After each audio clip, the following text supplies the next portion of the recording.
ভিডিওতে যে টপিক নিয়ে আলোচনা করব সেটা হলো রিল ভিডিও এবং লং ভিডিওতে ভাইরাল টপিক ইউজ করা খুবই গুরুত্বপূর্ণ।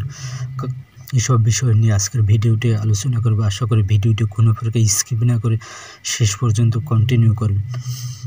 আসলে রিল ভিডিওতে আপনার ভিডিও রিলেটিভ যদি ভাইরাল হ্যাশট্যাগুলো যদি ব্যবহার না করেন তাহলে আপনার ওই রিল ভিডিওগুলো কিন্তু ভাইরাল হওয়ার সম্ভাবনা খুবই কম থাকে। আপনি যখন যে টপিক বা যে ক্যাটাগরি নিয়ে ভিডিও তৈরি করবেন না কেন, ওই ক্যাটাগরির যে ভাইরাল যে হ্যাশট্যাগুলো আছে ওগুলো সবসময় ব্যবহার করার চেষ্টা করবেন। আচ্ছা, ভাইরাল যে হ্যাশট্যাগুলো যে হ্যাশট্যাগে যেগুলো ভাইরাল বেশি ওগুলো 3 থেকে 4টা হ্যাশট্যাগ আপনার রিল ভিডিওতে ব্যবহার করার চেষ্টা করুন। তাহলে দেখা গেছে যে আপনার ওই ভিডিওগুলো রিল ভিডিওগুলো কিন্তু ভালো পরিমাণ ভিউজ আসে বা ফেসবুকে কিন্তু সাজেস্টও নেবে ওই ভিডিওগুলো। আপনি চাইবেন কারণ আপনার পরিশ্রম করার পরে যে ভিডিওগুলো এডিটিং করার পর ভিডিও কোয়ালিটি ভালো, সাউন্ড কোয়ালিটিও ভালো, কিন্তু আপনার ভিডিওগুলো ভালো পরিমাণ ভিউজ আসে না আসার একটাই কারণ আপনি আপনার ভিডিও রিলেটিভ হ্যাশট্যাগুলো ব্যবহার করতে পারতেছেন না। এই জায়গা থেকে আপনি দুর্বল, এই কারণে আপনার ভিডিওগুলো কিন্তু ভাইরাল হয় না।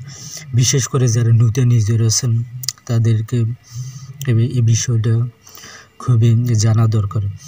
আপনি যখন ভিডিও তৈরি করবেন, সেটা লং ভিডিও হোক অথবা রিল ভিডিও হোক, আপনার ওই ভিডিও রিলেটিভ হ্যাশট্যাগুলো ব্যবহার করা।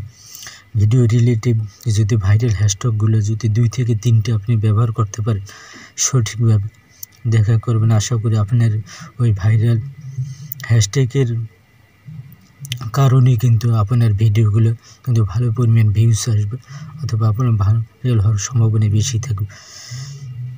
তো এদিকে একটু বেশি ফোকাস দেবেন যখন ভিডিওগুলো তৈরি করবেন। আপলোড দেওয়ার আগে আপনি কয়েকবার ভেবে চিন্তে দেখবেন যে ভাইরাল হ্যাশট্যাগুলো কী কী হ্যাশট্যাগ ব্যবহার করা যায়।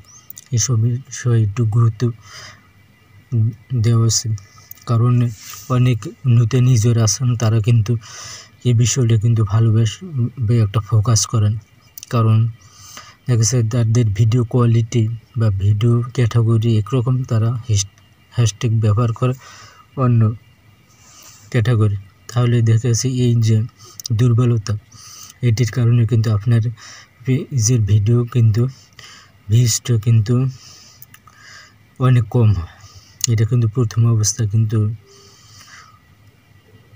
ধরা পড়ে না যে আসলে ভিউজটা কেন কম হচ্ছে। কারণ আপনার কিছু কিছু ক্ষেত্র দেখা গেছে যে আপনি হ্যাশট্যাগুলো ভালোভাবে ব্যবহার করতে পারতেছেন, এই কারণে আপনার ভিডিওগুলো ভাইরাল হয় না।